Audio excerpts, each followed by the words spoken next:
MPO সুবিধা পেয়েও ছাত্রী ভর্তি না নেওয়ার অভিযোগ উঠেছে পটুয়াখালীর গলাচিপার ইচাদি নেসারিয়া দাখিল মাদ্রাসার বিরুদ্ধে। প্রায় 8 বছর ধরে এ বৈষম্য চলছে অভিযোগ করে এর প্রতিবাদ জানিয়েছেন স্থানীয়রা। ইচাদি নেসারিয়া দাখিল মাদ্রাসাটি 1944 সালে প্রতিষ্ঠা করা হয়। বর্তমানে এমপিওভুক্ত হলেও দীর্ঘদিন ধরে এখানে কোনো ছাত্রী ভর্তি নেওয়া হচ্ছে না বলে অভিযোগ করেছেন স্থানীয়রা। তাদের ভাষ্য, পরিকল্পিতভাবেই ছাত্রীদের শিক্ষা থেকে বঞ্চিত রাখা হচ্ছে। স্থানীয়রা জানান, এলাকায় বিকল্প কোনো মাধ্যমিক শিক্ষা প্রতিষ্ঠান না থাকায় মেয়েদের 3 থেকে 4 কিলোমিটার দূরে গিয়ে পড়াশোনা করতে হয়। বিশেষ করে বর্ষা মৌসুমে জল, কাদা ও জলাবদ্ধতার কারণে যোগাযোগ ব্যবস্থা চরমভাবে ব্যাহত হয়। এতে 8ম শ্রেণীর পরই অনেক শিক্ষার্থী পড়াশোনা ছেড়ে দিতে বাধ্য হয়। মাদ্রাসার সহকারী শিক্ষক মনিরুল ইসলাম বলেন, দূরের প্রতিষ্ঠানে গিয়ে পড়ালেখা করা অনেক মেয়ের পক্ষেই সম্ভব হয় না। আমি মোহাম্মদ মনিরুল ইসলাম, সহকারী শিক্ষক বাংলা, ইসাদি নেসারিয়া দাখিল মাদ্রাসা। আসলে সরকারি বিধি মোতাবেক যদি এখানে মেয়ে ভর্তি করানো যায়, তাহলে এলাকার মানুষ যদি ভর্তি করে তাহলে তো সমস্যা তো নয়।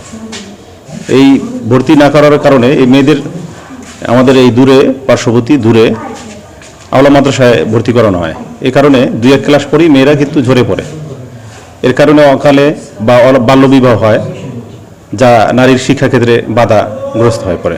আমার মতে আসলে শিক্ষাক্ষেত্রে সহশিক্ষা থাকা উচিত। অন্যদিকে মাদ্রাসা সুপার মোহাম্মদ সায়েদ আহমেদ দাবি করেন, এই মাদ্রাসা দীর্ঘদিন ধরে বালক মাদ্রাসা হিসেবে পরিচালিত হয়ে আসছে। প্রতিষ্ঠানের ধরন অনুযায়ী এটি ছেলেদের মাদ্রাসা। তবে বালক মাদ্রাসা হিসেবে এমপিওভুক্ত হওয়ার পক্ষে কোনো সুনির্দিষ্ট প্রমাণ দেখাতে পারেননি তিনি। এই প্রতিষ্ঠানটি 1944 সাল থেকে সারসিনার দরবার কর্তৃক প্রতিষ্ঠিত হয়ে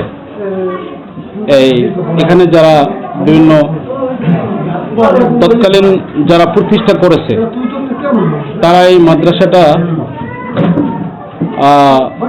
বালক হিসাবে তারা পরিচালনা করে আসছে। আজকে প্রায় 81 বছর প্রাচীন যুগ থেকে আমি এখানে সুপারের দায়িত্ব যখন নিয়েছি, আমি পূর্ব থেকে যেভাবে পেয়েছি আমি সেভাবেই চালাইতেছি।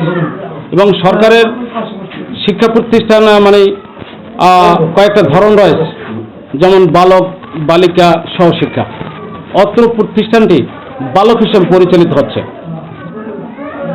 সরকারের নীতিমালায় বালক হিসেবেও তারা এমপিভুক্ত করে, যেমন হাই স্কুল, কলেজ বালক আছে, মাদ্রাসাও বালক আছে, সারসিনা আছে, জমাই আছে, মোকামি আছে, পাঙ্গাসি আছে, পটুয়াখালী নেসারি আছে। এরকম কিছু বাংলাদেশে কিছু বালক প্রতিষ্ঠান রয়েছে। বালক প্রতিষ্ঠানও সরকার বেতন এমপিভুক্ত করে এবং এই অত্র প্রতিষ্ঠানের দীর্ঘ 81 বছর পর্যন্ত এই বালক হিসেবে চলে আসছে। আমি যখন সুপারের দায়িত্ব নিয়েছি আমি বালক হিসেবে পেয়েছি, সেই বালক হিসেবে অদ্যাবধি চলতেছে।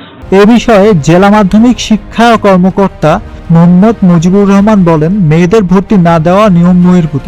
এটি অবশ্যই একটি আপত্তিজনক কথা যে মেয়েদের শিক্ষার অধিকার আছে, অতএব মেয়েদেরকে পড়াতে হবে, সোজা কথা। আমি শুনলাম আপনার কাছে, আমি আমাদের মাধ্যমিক অফিসার আছে এবং যারা আমাদের কর্মকর্তা আছে উপজেলাতে, তাদেরকে আমি বলছি এবং আমি নিজেই এ ব্যাপারে আমি পদক্ষেপ নিয়েছি। আমরা আশা করি তারা এই বিষয় দ্বারা এই অবস্থান থেকে মানে ফিরে আসবে এবং মেয়েদেরকে তাদের অধিকার, ন্যায্য অধিকার তারা দিতে বাধ্য থাকবে, এটা আমি মনে করি। এবং এ ব্যাপারে আমার পক্ষ থেকে যতদূর যা কিছু করা যাবে সেসবই করবো ইনশাল্লাহ। আর